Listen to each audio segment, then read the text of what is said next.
Actor को थोड़ा सा इस चीज़ से बचना चाहिए कि वो किसी की कॉपी कर रहा है, मिमिक्री हो जाएगी नहीं तो। हमेशा ये सोचता हूँ कि मैं अगर रिपीट करता चला जाऊँगा अपने आप को, मेरे लिए बहुत ही बोरिंग हो जाएगी प्रोसेस। ये मजमून सुनाते सुनाते मैं आप सबसे मार खा लूँगा और उफ तक नहीं करूँगा, लेकिन हिंदू मुस्लिम फसाद में अगर कोई मेरा सर फोड़ दे तो मेरे खून की हर बूंद रोती रहेगी। मैं आर्टिस्ट हूँ, पहुँचे ज़ख्म और भद्दे घाव मुझे पसंद नहीं। रिसेंटली अभी आपने एक ट्वीट किया, आपने जब न्यूयॉर्क से आप आ रहे थे और आपने रेसिज्म के बारे में आपने किया, जिसके बारे में बहुत एक डिबेट सी ट्रिगर ऑफ हुई, हर कोई उसके बारे में बात कर रहा है। मैंने न्यूज़पेपर में देखा कि ये लिखा हुआ था कि नवाज़ के अगेंस्ट जो है किसी हैंडसम और फेयर को कास्ट नहीं कर सकते। लाइक फॉर एग्जांपल जैसे मेरे कुछ कॉम्प्लेक्स थे, जैसे फॉर एग्जांपल मेरे डांस नहीं मैंने अपनी लाइफ में कभी किया, तो थैंक गॉड एक ऐसा प्लेटफॉर्म मुझे प्रोवाइड कर रही है मेरे डायरेक्टर साबिर खान, इंडस्ट्री के लोग, ऐसा ताकि मैं जो मेरी इनसिक्योरिटीज हैं उनका सामना कर सकूं मैं उनसे। He is someone who is maybe better than Salman. Raees में बहुत से लोगों ने कहा कि दैट शाहरुख खान के ऊपर भारी पड़े नवाजुद्दीन सिद्दीकी। वो इतनी बड़ी शख्सियत हैं, इतना बड़ा स्टारडम है उनका, अगर वो चाहें तो वो कुछ भी कर सकते हैं। और जैसे भाई का ये है कि बहुत पंचिंग लाइन थी, वो मुझे उल्टा उन्होंने दे दी कि तू बोल दे। हाँ, वो तो he is very giving. Ultimately क्या होता है कि वो फिल्म के बेटरमेंट के लिए ही होता है। एब्सोल्युटली। अब तक का आपका सबसे फेवरेट परफॉर्मेंस कौन सा है? अपनी लाइफ में एक मुग़ल आज़म में जो दिलीप साहब थे, सलीम का जो रोल किया था, एक ऐसा रोल करने की मेरी बड़ी ख्वाहिश है। चाहे हमारे सुपरस्टार भी देख ली, वो भी कैरेक्टर कर रहे हैं, you know, like for example Bajrangi भाईजान हो, चाहे रईस हो, चाहे दंगल हो। आई थिंक मुझे अवार्ड नहीं मिलेंगे, मुझे मालूम है। क्यों ऐसा क्यों कहते हैं आप? आई नो, मैं उसकी केयर भी नहीं, और मैंने फिर उसके बाद में केयर करना ही छोड़ दिया। मैं ठीक है, ओके, मुझे नहीं मिलेंगे। I know that, I know. I am Nawazuddin Siddiqui and you watching Bollywood हंगामा।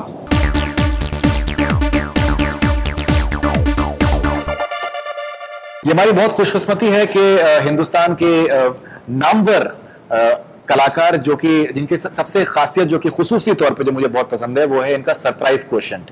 कि जब आपको लगता है कि यार इन्होंने बिल्कुल सरप्राइज को एकदम बिल्कुल लिमिट तक ये पहुंच चुके हैं, तो ये फिर से कुछ नया कुछ करते हैं जो कि आपको फिर से चौंका देता है कि यार this is something that we had never imagined that Nawazuddin Siddiqui can do. So Nawazuddin Siddiqui, बहुत बहुत इस्तकबाल, स्वागत आपका बॉलीवुड हंगामा पे एक बार फिर। एंड न्यूयॉर्क में अभी आपसे मुलाकात हुई थी और बातचीत भी हुई थी, लेकिन आई पर्सनली फील कि आपसे जितनी भी बातचीत की जाए उतनी कम है।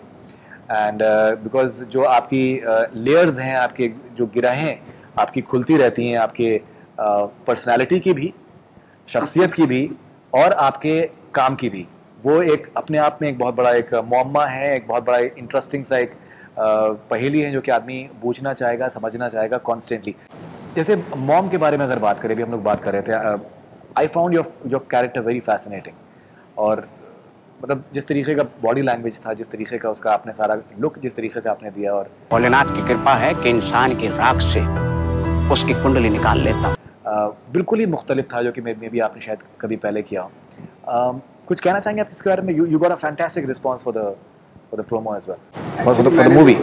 हाँ, मैंने जो इसको इमेजिन किया था, हमारे डायरेक्टर थे हबीब साहब, हबीब तनवीर। वो जब प्ले डायरेक्ट करते थे तो उनका जो स्टाइल था बात करने का वो बिल्कुल इसी तरीके से होता, तो वहाँ से कहीं ना कहीं अडॉप्ट किया मैंने। अब मुझे नहीं पता जो मैं कर रहा हूँ वो ठीक है या गलत है। गलत है। एक्चुअली कॉपी नहीं की जा सकती और कॉपी करनी भी नहीं चाहिए जी। एडिट कर उसको एक थोड़ा सा आप रेफरेंस पॉइंट लेते हैं जी। रेफरेंस पॉइंट मेरा वही था एक्चुअली, हबीब साहब। तो उसको फिर अपने तरीके से अपना एक तरीका बनाना उस रेफरेंस पॉइंट को लेके, तो उसमें थोड़ा टाइम लग जाता है। कहीं ऐसा तो नहीं, एक्टर को थोड़ा सा इस चीज़ से बचना चाहिए कि वो किसी की कॉपी कर रहा है, मिमिक्री हो जाएगी नहीं तो वो। एब्सोल्युटली। तो उसमें मिमिक्री आर्टिस्ट बहुत लाजवाब होते हैं, तो आपको वो नहीं करना है, तो इस चीज़ से बचना होता है हमेशा। तो वो वहीं से लिया था रेफरेंस एक्चुअली। और एक चीज़ जो मुझे खासी दिलचस्प लगी, बिकॉज आई थिंक हर किरदार का जो है जो कैरेक्टर है बहुत इंपॉर्टेंट है, और किस तरीके का उसका थॉट प्रोसेस है बहुत इंपॉर्टेंट है। अभी हम बद्दू पास में देख रहे हैं कि एक बहुत ही जिसको कहते हैं कि हरामी टाइप का एक आदमी है। आज का सिलवाने आए हो? आज केवल ताड़ना है, माना कि टाल नहीं पर डार्क और हैंडसम तो है, तभी तो लड़के मरते हैं। बट लेकिन मॉम में जिस तरीके का आपका एक बेटी आपकी है, और जिस तरीके का तहफ़्फ़ुज़ आप उसके लिए सोचते हैं कि आप शायद उसके लिए एक ऐसी दुनिया बनाना चाहते हैं जिसके अंदर गलत काम करने वाले लोग नहीं हों, जो कि औरतों के ऊपर गलत निगाहों से देखते हैं, बिल्कुल एकदम मुख्तलिफ हो जाता है। जब आपको बताया गया कि that you are playing father to a, I think quite a grown up daughter.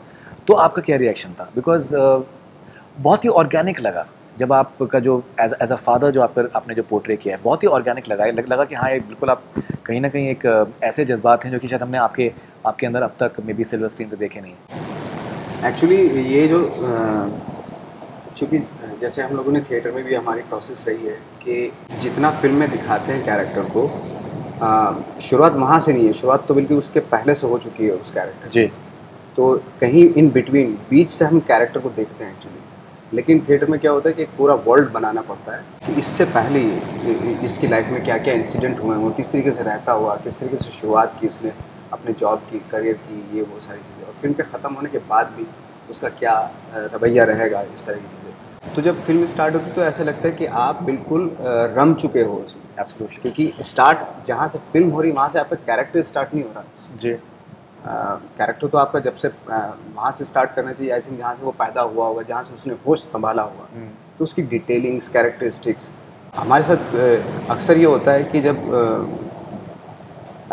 हमारे स्क्रीन प्ले में कैरेक्टर्स के बिहेवियर और कैरेक्टरिस्टिक्स उसके बहुत ही कम स्क्रिप्ट में देखी जाती हैं जी।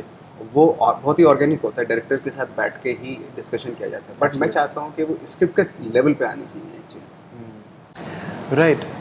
नवाज भाई, जैसे मैंने आपसे अभी थोड़ी देर पहले हम लोग जब बात कर रहे थे, मैंने आपसे पूछा था कि जिस तरीके की डिटेलिंग आप सोचते हैं, जिस तरीके के कैरेक्टर के ऊपर आप काम करते हैं, आई डोंट नो, ये बहुत हद तक ऐसा लगता है कि दैट मे बी आपको शायद अगर हम एज अ डायरेक्टर अगर कभी देखें तो बहुत आप कामयाब डायरेक्टर भी हो सकते हैं। वो बहुत मुश्किल काम है मेरे लिए, तो क्योंकि मेरा जो है ना बिल्कुल घोड़े की नाल की तरह देखता हूँ मैं, बस एक ही चीज़ एक ही बार भी सोच पाता हूँ।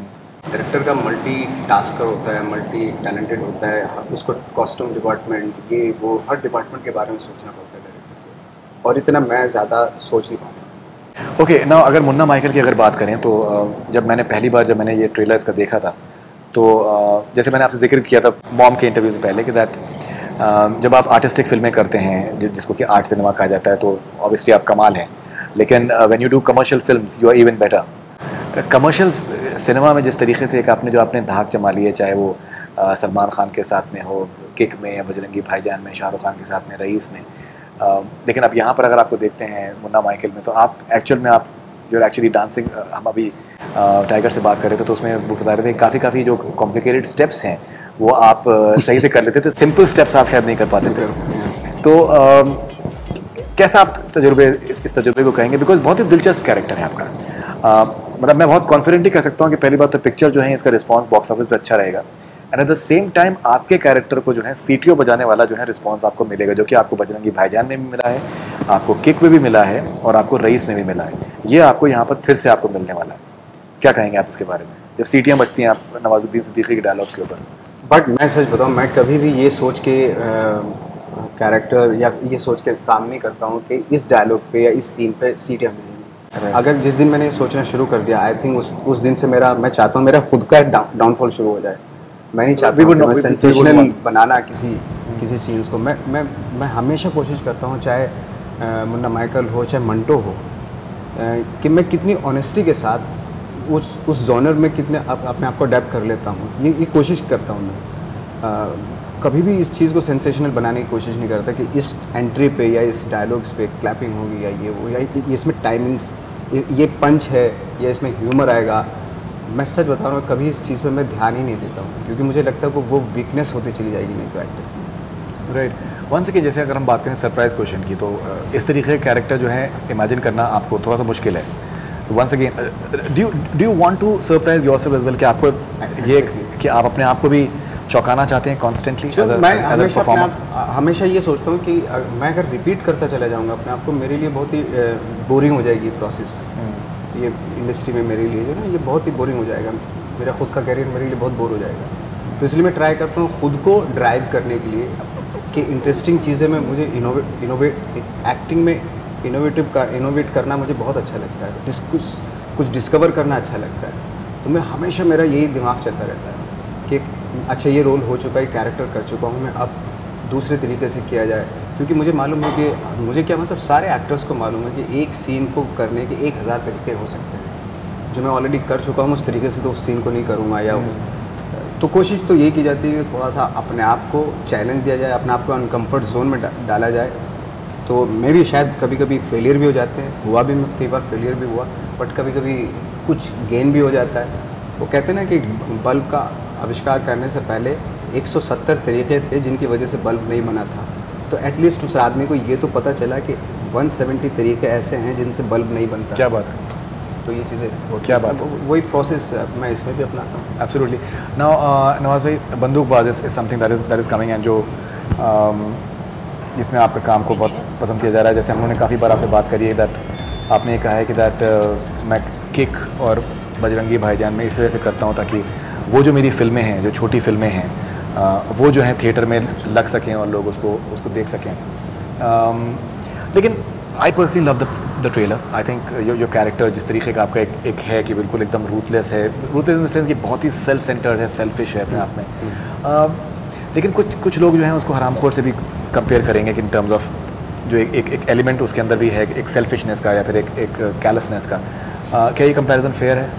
नहीं, बहुत सारी क्वालिटीज़ हैं उस कैरेक्टर में ऐसी जो बिल्कुल अलग बनाती है जी। इमेजेस जो कि अगर सिर्फ इमेज देखें तो नियर अबाउट मिलता जुलता कह सकते हैं आप, बट थॉट वाइज उसका इंटरनल जो वर्ल्ड है वो बिल्कुल अलग है। बाबू मोशाय में इज़ लाइक बहुत ऑनेस्ट है, वो ह्यूमर है, वो उसका बहुत ही स्ट्रॉन्ग ह्यूमर है actually as compared to like Haramkhor. इस बंदे का ह्यूमर बहुत humour definitely, humour I think definitely is very interesting and very wicked sense of humour. हाँ, और एक केयरलेसनेस है उसके अंदर कि चलता भी टपली मार दी किसी का और चला गया। हाँ, वो उस तरह का वो है उसके अंदर। राइट। जो ये बिल्कुल अब कंपोज, झूठा कंपोज्ड आदमी था ये हरामखोर में, झूठ मूठ का कंपोज करने वाले, लेकिन अंदर उसकी इतनी शैतानी चलती हैं। बेसिकली वो कैरेक्टर जो नाम है वो उस पर जाता है एक्चुअली, वो वाकई हरामखोर कैरेक्टर था। बट ये बहुत ही लाइक बहुत ही ऑनेस्ट और बहुत ही ईमानदार भी है, क्योंकि इसका कहना ये है कि मैं उसी को मारूंगा जिसका मुझे कॉन्ट्रैक्ट मिलेगा, जिसके मुझे पैसे मिलते हैं। उसके अलावा कोई मुझे गाली भी दे, मारे भी, मैं उसको हाथ भी नहीं करेक्ट, बट जिसका कॉन्ट्रैक्ट मिलेगा उसको छोड़ूंगा नहीं। Right. I think the humour element जो है वो even I felt that was really appealing and जिस कन्विक्शन से आप उसको कर रहे हैं वो डेफिनेटली देखने के लायक होगा बिग स्क्रीन के ऊपर। जैसे हम लोग मंटो के बारे में हम लोग बात कर चुके हैं, हम लोग ऑफ कैमरा मंटो के बारे में बात कर चुके हैं। आपने मुझे बहुत ही दिलचस्प आपने मुझे एक मोनोलॉग सुनाया था मंटो का। क्या आप प्लीज़ सुना सकते हैं अगर आपको याद हो तो? हाँ, मैं सुना सकता हूँ। I loved it actually, absolutely loved it. Manto है जो जोगेश्वरी में जब उनका एक लेक्चर हुआ था स्टूडेंट के सामने, तब बोल रहे थे, और जब पार्टीशन का टाइम था तब बोल रहे थे कि हिंदुस्तान जिंदाबाद, पाकिस्तान जिंदाबाद, इन चीखते चिल्लाते नारों के बीच कई सवाल थे। मैं किसी अपना मुल्क कहूँ, लोग धड़ाधड़ क्यों मर रहे थे, इन सब सवालों के मुख्तलिफ जवाब थे। एक हिंदू सवाल, एक पाकिस्तानी जवाब, एक हिंदू, एक मुसलमान जवाब, एक हिंदुस्तानी जवाब। कोई से 1857 के खंडर में ढूंढता है तो कोई ईस्ट इंडिया कंपनी को जिम्मेदार ठहराता है, और कुछ ऐसे भी हैं जो इसे मुगलिया हुकूमत के मलबे में टटोलने की कोशिश कर रहे हैं। सब पीछे देख रहे हैं, लेकिन आज के कातिल लहू और लोहे से तारीख लिखते जा रहे हैं। ये मजमून सुनाते सुनाते मैं आप सबसे मार खा लूँगा और उफ तक नहीं करूँगा, लेकिन हिंदू मुस्लिम फसाद में अगर कोई मेरा सर फोड़ दे तो मेरे खून की हर बूंद रोती रहेगी। मैं आर्टिस्ट हूँ, पहुँचे ज़ख्म और भरते घाव मुझे पसंद नहीं। क्या बात है, क्या बात है, क्या बात है। एंड यही बात मतलब जो इसमें है कि दैट मुगल हुकूमत के मलबे में ब्रिटिश रूल के ऊपर लोग तलाश करते रहते। ये आज भी हो रहा है कि दैट जो ब्लेम गेम जो है वो पीछे जा रहा है, लेकिन हम आज के बारे में या फिर मुस्तकबिल के बारे में बात नहीं कर रहे। एनीवे, खैर let's not get into that because आजकल क्रिएटिव लोगों को उसमें दिक्कत हो जाती है। रिसेंटली अभी आपने एक ट्वीट किया, आपने जब न्यूयॉर्क से आप आ रहे थे और आपने रेसिज्म के बारे में आपने किया, जिसके बारे में बहुत एक डिबेट सी ट्रिगर ऑफ हुई, हर कोई उसके बारे में बात कर रहा है। तो क्या रीज़न था आपने वो ऐसे ट्वीट किया? और मेरा तो सिंपल रीज़न था, मैंने न्यूज़पेपर में देखा कि ये लिखा हुआ था कि नवाज़ के अगेंस्ट जो है किसी हैंडसम और फेयर को कास्ट नहीं कर सकते।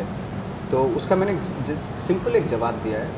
मेरा कोई ये नहीं कि मैं इसके पीछे एक बैगेज लेके चल रहा हूँ या झंडा लेके चल रहा हूँ इस चीज़ का। क्यों? क्योंकि मैं तो ये शुरू से अपने गांव से ही देखता आ रहा हूँ, क्योंकि अंडरस्टिमेट किया जाता है। मुन्ना माइकल के लिए आपने कहा था कि नहीं, ये मैंने बाबू मोशाय के लिए। अच्छा। बाबू मोशाय में, क्योंकि वो बाद में मुझे पता चला कि जो कास्टिंग डायरेक्टर हैं वो अपनी फिल्म के कास्टिंग डायरेक्टर हैं, उन्होंने कहा था। लेकिन उनका मैं भी शायद उनका कहना ये नहीं होगा, न्यूज़ में कुछ और छाप दिया वो, बट वो तो कह रहे थे कि भाई मैंने, बट मेरा सवाल ये है कि भाई ये चीज़ तो खैर मैं बचपन से झेलता आ रहा हूँ और ये सब जगह है यहाँ तो खैर इंडस्ट्री में मुझे लगता है इस इंडस्ट्री से ज़्यादा सोसाइटी में है एक्चुअली, तो वो ज़्यादा है एक्चुअली, सोसाइटी में ज़्यादा है, इंडस्ट्री में इतना नहीं है। इंडस्ट्री में तो ये भी है कि भाई अगर आपके पास टैलेंट है थोड़ा वक्त ज़रूर लगेगा लेकिन अल्टीमेटली आपका काम ही बोलता है। एब्सोल्युटली। बट सोसाइटी में कभी सोसाइटी में बहुत अरसे से चला आ रहा है, वो कोई ख़त्म नहीं होता। उन्होंने सेट कर रखा है कि भाई हीरो तो जो है ऐसा होता है, वो ऑडियंस ने कर रखा है। एब्सोल्युटली। ओके, लेकिन जिस तरीके का आपको सपोर्ट मिल रहा है, जिस तरीके से लोगों ने रिएक्ट किया है उसको, हज़ारों बार रीट्वीट हो चुका है आपका वो ट्वीट, तो कुछ क्या आपको अच्छा लगता है कि that people believe in what you had to say, and कहीं ना कहीं लोग जो हैं उसमें बिलीव नहीं करते हैं कि दैट रंग जो है वो कुछ बियॉन्ड अ पॉइंट मायने नहीं रखता है? शायद स्किन कलर को मायने रखता ही नहीं। आई थिंक ब्यूटी जो है वो कुछ और है, उसके ये तो बहुत भारी चीज़ें हैं।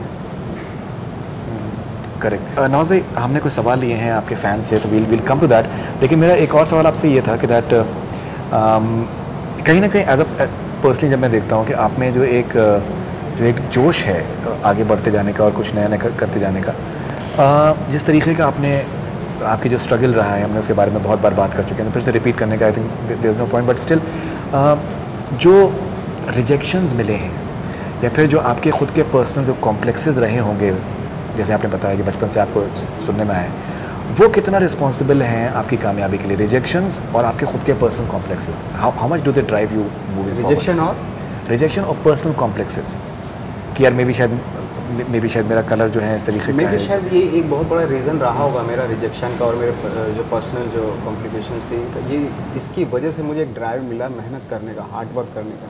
अगर मैं भी शायद मुझे बहुत आसानी से चीज़ें मिल जाती और मैं शायद कुछ बहुत ज़्यादा कुछ ना हो पाता। मे भी एक ये रीज़न रहा है कि मैंने अपने आप को बहुत कम आँख के में हमेशा चला, उसकी वजह से मुझे एक मेहनत करने का स्पेस मिला, टाइम मिला, और मैंने उस टाइम को ज़ाया नहीं जाने दिया। तो कहीं ना कहीं मुझे मालूम था कि मैं रिजेक्ट हो रहा हूँ, अगर रिजेक्ट हो रहा हूँ तो मैं और डबल ट्रिपल मेहनत करूँगा अपने ऊपर। तो वो जो जोश है ना, एक्चुअली वो रिजेक्शन से ही आया कहीं ना कहीं। और लाइक फॉर एग्जांपल जैसे मेरे कुछ कॉम्प्लेक्स थे, जैसे फॉर एग्जांपल मेरे डांस नहीं मैंने अपनी लाइफ में कभी किया, तो थैंक गॉड एक ऐसा प्लेटफॉर्म मुझे प्रोवाइड कर रही है मेरे डायरेक्टर साबिर खान या इंडस्ट्री के लोग, ऐसा ताकि मैं जो मेरी इनसिक्योरिटीज उनका सामना कर सकूं मैं उनसे। इससे बड़ी खूबी और क्या हो सकती है? अगर ये फिल्म ना बनती तो मैं शायद अपनी लाइफ में कभी डांस ही ना करता, कोई फिल्म आती तब करता था।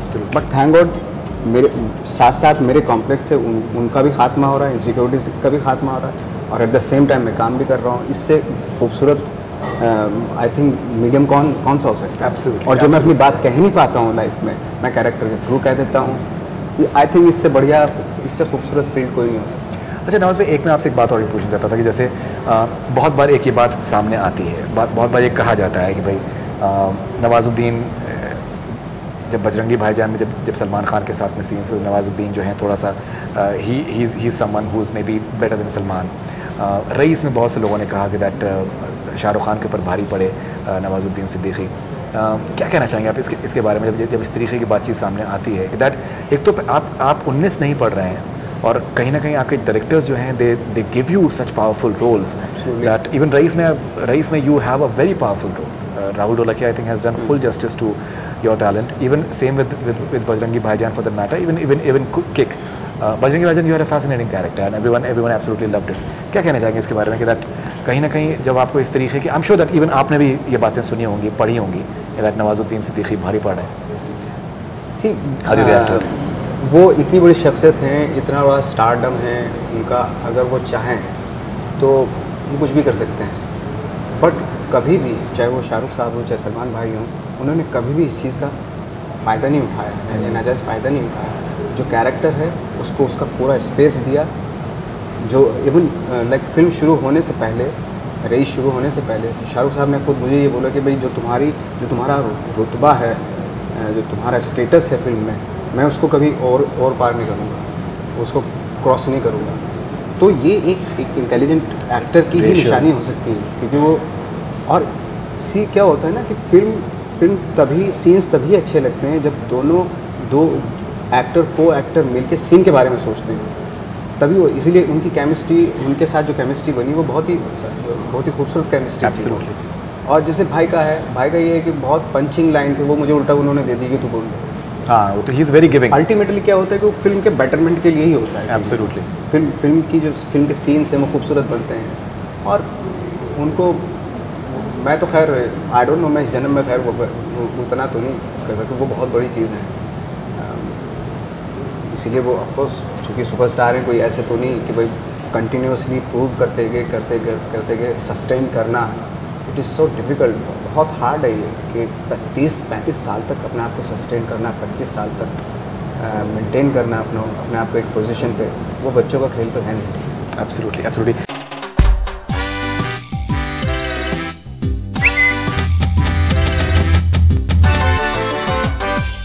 Now, we'll take a few questions quickly. This is Anurag Sinha from Patna. Out of all the movies you have done so far, with which co-star you found amazing working with? कौन सा ऐसा co-star जिसके साथ में आपको सबसे ज़्यादा मज़ा आया काम करने? Shahrukh Khan. This is Shaila from Ahmedabad. What are the desired roles you want to do in future? One of your best role till date, which you love the most. कौन सा ऐसा रोल आपका जो है जो आप करना चाहेंगे, और अब तक का आपका सबसे फेवरेट परफॉर्मेंस कौन सा है? मैं फेवरेट परफॉर्मेंस कौन सा है इसके बारे में तो नहीं बता सकता, क्योंकि मैं नहीं मानता हूँ क्योंकि अगर मैंने मान लिया तो मैं आने वाले पॉसिबिलिटी को मैं ख़त्म कर रहा हूँ। बिल्कुल। बट मैं ये कह सकता हूँ कि मैं अपनी लाइफ में एक मुग़ल आज़म में जो दिलीप साहब थे, सलीम का जो रोल किया था, एक ऐसा रोल करने की मेरी बड़ी ख्वाहिश है, भले इस जन्म में मिले ना मिले, बट ऐसा एक रोल तो मैं करना। क्या बात है, क्या बात है। Danny Sura from UK but living in Mumbai. How hard has it been to adjust to a life of stardom? कितना मुश्किल था आपके लिए ये जो आपकी स्टारडम जो आपको मिली है उसको एडजस्ट करना? मैं सच बताऊँ, मैं कसम खा के कहता हूँ, मैं कभी भी अपने आप को उस एंगल में सोचना ही नहीं चाहता हूँ कि आई एम ए स्टार। मुझे काम करना अच्छा लगता है, वो फैसिनेट करती है प्रोसेस मुझे। जब कोई रोल मुझे मिलता है और उसका वो to be not to be के हो पाएगा या नहीं हो पाएगा कैरेक्टर मुझसे, वो जो कशमकश होती है वो पूरी फिल्म मेकिंग के टाइम पे कि मैं अचीव कर पा रहा हूँ जो मैंने विजुलाइज़ किया, जो मेरे डायरेक्टर ने विजुलाइज़ किया, जो सोचा उस कैरेक्टर के बारे में मैं अचीव कर पा रहा हूँ या नहीं कर पा रहा हूँ। कभी कभी डिसअपॉइंटमेंट भी मिलता है, कभी कभी थोड़ी सी हो जाता है तो बड़ी खुशी होती है। आई थिंक मुझे सिर्फ यही चीज़ फैसिनेट करती है। मैं इससे ज़्यादा कभी सोचा ही नहीं कि मैं स्टार हूँ या क्या हूँ, कि मैंने कभी नहीं सोचना चाहता। नहीं, दिस इज समथिंग दैट मैं भी कह सकता हूँ, जितना काफ़ी टाइम से मतलब जानता हूँ नवाज़ भाई को, ये हमेशा जद्दोजहद जो है वो अपने काम के मुताल्लिक़ ही रही है। This is Maliha from Toronto. How has your ability and freedom to choose films changed over the years? जो आपको आज़ादी मिली है फिल्मों को और किरदारों को चूज़ करने की, वो कैसे बदली है? मेरा खुद का ये रहता है कि मुझे लगता है कि मेरे लिए ये रोल करना एक अनकम्फर्ट जोन रहेगा। मैं टैप करना थोड़ा मेरे लिए डिफ़िकल्ट है, इसके लिए मुझे मेहनत करनी पड़ेगी। तो मैं सबसे पहले उसी को ग्रैब करना चाहता हूँ, क्योंकि इंटरेस्टिंग वही होता है। मुझे मालूम है कि तो मैं बहुत ईजी कर लूँगा, तो मैं वो रोल करने में मुझे कोई इंटरेस्ट नहीं है। एक बार क्या हुआ, तो थोड़ा सा एक सैचुरेशन पॉइंट आया था, मेरे 3 साल पहले की बात है, बहुत काम करते करते। तो उसमें क्या हुआ था कि मैंने खुद को चैलेंज करने के लिए, खुद को अनकम्फर्ट जोन में डालने के लिए एक चैनल की ना एंकरिंग करने लगा था मैं। ओके। पैसे के लिए नहीं, जस्ट ऐसे ही कि रोड पे जाके माइक लेके लोगों का इंटरव्यू ले रहा था मैं। इमीडिएटली रिपोर्टिंग भी करनी पड़ती थी, और इमीडिएटली फ़ोन आया कि फला का इंटरव्यू ले रहा, वो एयरपोर्ट से निकलने वाला है, जल्दी जाओ, भाग के जाओ। वो पूरा फॉलो किया मैंने, वो आई थिंक 1.5 महीने तक किया था मैंने, जस्ट बिकॉज कि वो मेरे लिए, मुझे लगता है कि वो बहुत मुश्किल काम है। जस्ट उसको क्रैक करने के लिए, उसकी डिटेलिंग में जाने के लिए मैंने ये काम किया था। मुझे अच्छा लगता है, जो मेरे बूते के बाहर की चीज़ें होती हैं मुझे वो करना बहुत अच्छा लगता है। वाह। Okay, this is Pratik from Ajmer. Is it that hard to survive in industry? What advice you want to give to freshers like us for future in industry? क्या मुश्किल है इंडस्ट्री, और क्या एडवाइस आप देना चाहेंगे? बिल्कुल मुश्किल है ऑफ कोर्स, लेकिन मैं तो अपने एक्सपीरियंस से यही कह सकता हूँ कि वक्त लगता है। अगर आप ऑनेस्ट हैं और यूनिकनेस है आपकी खासियत जो है उसको ना जाने दें, क्योंकि इस चकाचौंध में क्या होता है कि अच्छा आप फॉलो करने लगते हो अनकॉन्शियसली, किसी स्टार्स को फॉलो करने लगते हैं आप। तो उसमें मैं आपको क्यों देखूंगा, मैं तो देख ही रहा हूँ उसको। आपकी खासियत दुनिया आपकी खासियत को देखना चाहती है, तो वो संजो के रखने की बहुत ज़रूरत है। Absolutely. This is Zehra. And वो कहती हैं कि that Nawaz sir, you are one outrageous Bollywood actor on screen. Outrageous से मुराद उनकी आउटस्टैंडिंग है. Do you think the audience has matured for pure craft over stardom? क्या आपको लगता है कि ऑडियंस मैच्योर हो चुकी है क्राफ्ट को लेके स्टारडम के, मतलब आर्ट को समझने के लिए बनिस्बत स्टारडम के? ऑफकोर्स बिल्कुल अंडरस्टैंड करती है अभी ऑडियंस वो सारी, और इस वजह से चाहे हमारे सुपरस्टार भी देख ली, वो भी कैरेक्टर कर रहे हैं, you know. Like for example Bajrangi भाईजान हो, चाहे रईस हो, चाहे दंगल हो, सारे कैरेक्टर्स हैं ये एक्चुअली. एब्सोल्युटली. तो वो जो एक हीरोइक वाला वो होता है तो धीरे धीरे ख़त्म होता जा रहा है. आई थिंक आने वाले वक्त में बिल्कुल ही जिस दिन वो ख़त्म हो गया, आई थिंक ग्रेट सिनेमा जो ये जो बन रहा है वो और बनेगा. Great. This is Hasnain Raza from Multan. Favourite song of Nawaz sir? Maybe I आई थिंक शायद वो मीन कर रहे हैं ऑल टाइम फेवरेट आपका शायद. हाँ, वो रोज़ रोज़ आँखों तले. रोज़ रोज़ आँखों तले. एक ही दिया जले. गाना चाहेंगे? नहीं, बहुत बुरा singer. Chanchal from Sagar MP. What are his views towards Salman Khan's mega stardom? Salman Khan के मेगा स्टारडम के बारे में आपके क्या तासुरात हैं? सी, ये मेगा स्टारडम का ये इसके बारे में इसकी कोई डेफिनेशन नहीं हो सकती. ये कोई नहीं बता सकता. अगर मुझे इसका फार्मूला होता तो मैं भी आज हो जाता. तो ये ऊपर वाला किसी को बख्शता है, किसी को नहीं बख्शता. ये इसका जवाब हम लोग नहीं दे सकते actually. Okay. Doctor Zahra Lahore से एक सवाल पूछ रही हैं. इसके बारे में हम लोग बात कर चुके हैं, लेकिन थोड़ा सा मुख्तलिफ सवाल इनका है कि आप are you proud on your dark colour? Had it been a hindrance in excellent performances you have given so far? क्या आप अपने रंग को लेकर आप गुरूर करते हैं, और क्या ये कभी आपके परफॉर्मेंसेज में किसी तरीके की बाधा डाला है? परफॉर्मेंस में कभी किसी बाधा नहीं डाला, क्योंकि हाँ, शुरू में थोड़ी दिक्कत हुई थी इसको लेके मुझे. जब मैं स्ट्रगल कर रहा था उस दौरान काफ़ी दिक्कत होती थी, क्योंकि ऑफिस में मतलब यकीन नहीं कर पाता था कोई आदमी देख के मुझे कि भाई एक्टर है या नहीं है. बट अब अच्छा फील होता है कि थैंक गॉड, ठीक है, जैसा है उस पर ऊपर वाले ने जो चीज़ दी है उस पर प्राउड करना चाहिए, प्राउड फील करना चाहिए. Absolutely. This is Ankana from Guwahati. How does he celebrate his great loads and loads of success? What inspires him the most? अपनी कामयाबी को आप कैसे एंजॉय करते हैं, एंड क्या चीज़ आपको सबसे ज़्यादा इंस्पायर करती है? मैं एंजॉय जो करता हूँ, कामयाबी तो नहीं, बट मैं जो अपने काम को एंजॉय करता हूँ तभी करता हूँ जब मैं काम कर रहा होता हूँ. एब्सोल्युटली. आई थिंक उससे बढ़िया टाइम कुछ नहीं होता जब मैं काम कर रहा होता हूँ और किसी एक कैरेक्टर को तैयार कर रहा होता हूँ अकेले में जाके. तो सबसे खूबसूरत लम्हे होते हैं वो मेरे सामने, जब कि इनसिक्योरिटी जब होती है मेरे सामने और मेरा कैरेक्टर सामने होता है स्क्रिप्ट पे. अब उसको एक फिज़िकलिटी देनी होती है, एक दिमाग देना होता है, एक ज़िंदगी देनी होती है उस कैरेक्टर को. जो वो लम्हा होता है उससे इंटरेस्टिंग कोई चीज़ हो ही नहीं सकती. क्या बात है, क्या बात है. This is free from Australia. I don't know इनका नाम फ्री है या जो भी है, but it is free from Australia. Hi, you are such an intense and serious actor. How is your role in Munna Michael? आप बहुत ही इंटेंस और सीरियस किस्म के आप एक्टर. मैंने तो बहुत कॉमेडी भी की है, और अक्सर मैं लाइक चाहे वो बजरंगी भाईजान हो, चाहे फ्रीकी अली हो, चाहे फ्रीकी अली मैंने देखी अभी इस फ्लाइट पे लौटते वक्त. मैंने इसी वक्त देखी है. खूब मज़े किए, मज़े करके किए थे मैंने वो रोल. इसमें भी बहुत ही लाइट कैरेक्टर है, तो डिपेंड करता हो, तो जिस तरह का रोल मिलता है उसी तरह का. Okay, last question. This is Hassan from Vadodara. Any plans to work with Shahrukh Khan?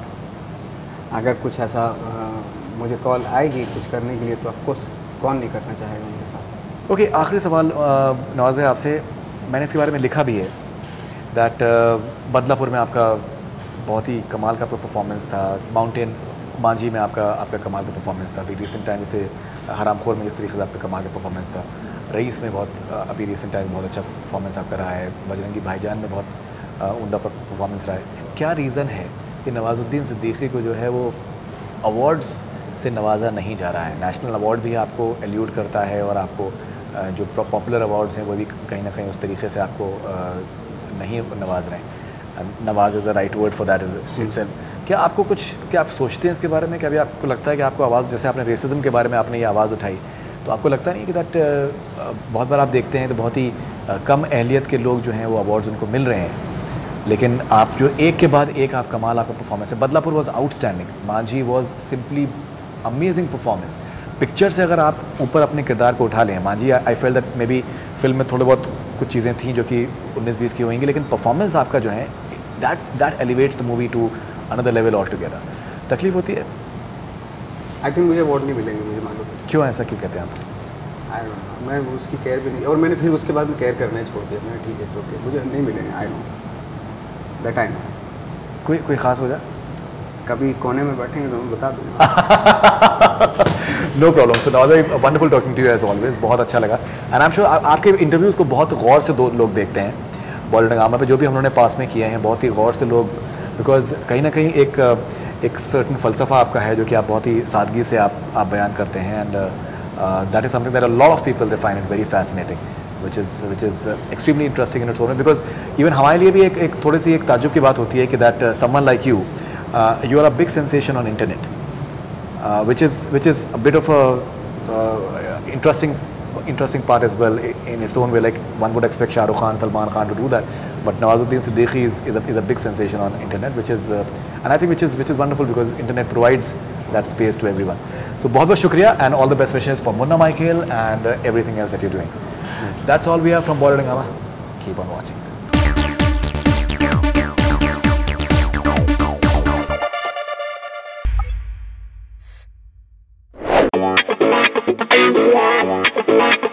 Yeah.